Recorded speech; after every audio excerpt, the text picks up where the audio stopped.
Hello everyone, हमारे next video में हम बात करने वाले हैं वांट ऑफ रिएक्शन आइसोकोर के ऊपर। इसके पहले वाले वीडियो में हमने बात की थी आइसोथर्म के ऊपर। तो आइसोथर्म से ही रिलेटेड है आइसोकोर। आइसोथर्म अगर समझ में आएगा तो आइसोकोर बनेगा। तो आइसोथर्म वाले वीडियो की लिंक मैं नीचे डिस्क्रिप्शन बॉक्स में डाल दूंगा। आप उस पर क्लिक करके पहले आइसोथर्म देखिए, उसके बाद आइसोकोर देखेंगे तो वो इजीली समझ में आएगा। तो शुरू करते हैं हमारा आज का video, one top reaction iso. तो आइसोकोर वॉल्यूम से रिलेटेड होता है। और लास्ट वीडियो में जैसे हमने डेल जी निकाला था, तो वहीं से इसको आगे हम कंटिन्यू करेंगे। तो डेल जी नॉट यहाँ पे हम निकालेंगे, यानी standard Gibbs free energy. Standard Gibbs free energy क्या होती है ये मैंने पहले बताया हुआ है। स्टैंडर्ड का मतलब है कि टेम्परेचर, प्रेशर और कंसंट्रेशन, ये तीनों स्टैंडर्ड होनी चाहिए। टेम्परेचर जो रहेगा वो रूम टेम्परेचर पर होना चाहिए, यानी 25 डिग्री सेल्सियस। और प्रेशर 1 बार 1 ATM होना चाहिए। और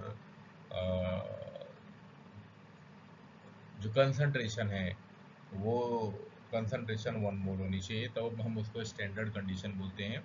तो Gibbs free del G naught का मतलब स्टैंडर्ड गिब्स फ्री एनर्जी, इसकी वैल्यू -RT ln Kp, वो लास्ट हमने आइसोथर्म में निकाला था। तो वहाँ से आप देख सकते हैं, इसको हमने इक्वेशन 1 मान ली। अब इक्वेशन जो, अगर हम थर्मोडायनामिक्स के हिसाब से देखें तो हम देखेंगे कि del G naught equals to del H naught minus T del S. आपने ये पढ़ा हुआ है थर्मोडायनामिक्स में, जब गिब्स फ्री एनर्जी आप पढ़ते हैं तो वही इक्वेशन हम यहाँ पे ले रहे हैं, जिसको हम इक्वेशन 2 बोल दे रहे हैं। अब इक्वेशन 1 और 2 को हमने इक्वेशन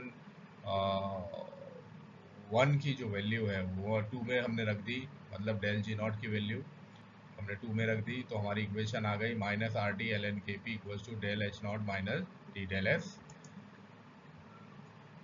माइनस को हमने यहाँ से रिमूव कर दिया, हटा दिया। अब देखिए, आपने माइनस को यहाँ से हटा दिया तो यहाँ चेंजेस आ गया, मतलब डेल एच यहाँ से उठ के इधर चला गया, और माइनस टी डेल एस का जो साइन है वो प्लस में कन्वर्ट हो गया, और एच का जो प्लस साइन था वो माइनस में कन्वर्ट हो गया। तो इस तरह से चेंजेस आ गया।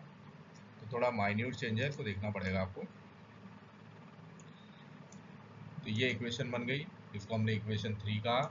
अब हम T1 और T2 के लिए इक्वेशन बनाते हैं।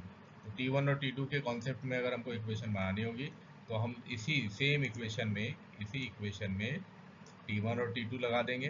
तो यहाँ RT है तो RT1 बोलेंगे इसको। यहाँ T1 del H naught minus T del H naught हो जाएगा। तो उसी तरह से ये इक्वेशन बन गई T1 के टर्म्स में, ऐसे ही इक्वेशन बन जाएगी T2 के टर्म्स में। सॉरी। तो T1 के टर्म्स में जो इक्वेशन बन गई है, इस इक्वेशन को फर्दर अगर हम सॉल्व करते हैं तो ये हो जाएगी ln Kp1, मतलब log Kp1 इक्वल्स टू, अब T1 ले रहे हैं तो इसका मतलब Kp भी 1 ले रहे पड़ेगा हमको, प्रेशर भी 1 लेना पड़ेगा, है ना। टेम्परेचर और प्रेशर दोनों 1 हो जाएंगे। तो ln Kp1 इक्वल्स टू क्या हो जाएगा, T1 del S naught upon RT1 minus del H naught upon RT1, यानी ये जो T1 डेल एच नॉट था और ये माइनस डेल एच नॉट था, इसके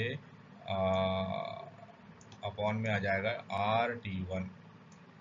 ठीक है, RT1 आ गया। अब ये जो RT1 में से T1 जो है, इस T1 से कैंसिल हो जाएगा। मतलब अब यहाँ पे आगे क्या बचेगा, only del S not divide by R minus H not divide by RT1। तो इस तरह से ये आपको दिखाई देगा। इसको पहले हम कर देते हैं। इस तरह से आपको ये इक्वेशन मिल जाएगी। इसी इक्वेशन को हम दे देंगे इक्वेशन 4। ठीक है, अब RT2 के टर्म्स में देख लेते हैं। ये RT2 के लिए, फिर RT2 ln Kp2 equals to T2 del S naught minus H naught. ये भी फर्दर इसको हम कैलकुलेट करेंगे तो ln Kp2 इक्वल्स टू क्या हो जाएगा, फिर से RT2 चला जाएगा कहाँ, T2 डेल एच नॉट के नीचे और डेल एच नॉट के नीचे, दोनों के नीचे, यानी दोनों से डिवाइड हो जाएगा, वो डिवाइड हो जाएगा तो यहाँ तो T2 से T2 कैंसिल हो गया। अब आगे क्या रिएक्शन हो जाएगी, आगे जो इक्वेशन है हमारी वो हो जाएगी ln Kp2 equals to del S naught minus H naught upon del S naught upon R minus H naught upon RT2। इन दोनों को इक्वेशन हमने 4 और 5 दे दी।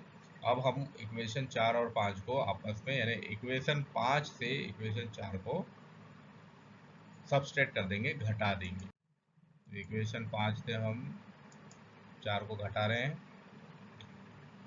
तो क्या हो रहा है, तो देखिए ये इक्वेशन 4 और 5 फिर से हमने लिख दी है ताकि आपको दोबारा वापस में जाना ना पड़े, और इनको दोनों को हम सबस्ट्रैक्ट कर देते हैं, घटा देते हैं। 5 में से 4 को घटा रहे हैं, यानी Kp2 से Kp1 को घटा रहे हैं, तब क्योंकि ये ln के टर्म्स में है तो Kp1 में क्या आ जाएगा, ये ln Kp2 divide by Kp1 equals to del H not divide by RT1 minus del H not divide by RT2। अब ये S del S not divide by R और del S not divide by R, ये दोनों क्या हो जाएंगे, cancel हो जाएंगे। तो बचेगा वहाँ पे del H not divide by RT1 minus del H not divide by RT2। अब इसमें क्या कर सकते हैं, इसमें हम डेल एच नॉट और आर ये कॉमन है तो इसको हम बाहर निकाल सकते हैं। तो आगे ये हो जाएगा ln Kp2 divide by Kp1 equals to del H not divide by R, bracket के अंदर 1/T1 माइनस 1/T2, ये रहेगा हमारा, ये रहेगा हमारा T2। तो यहाँ थोड़ा सा आप इसको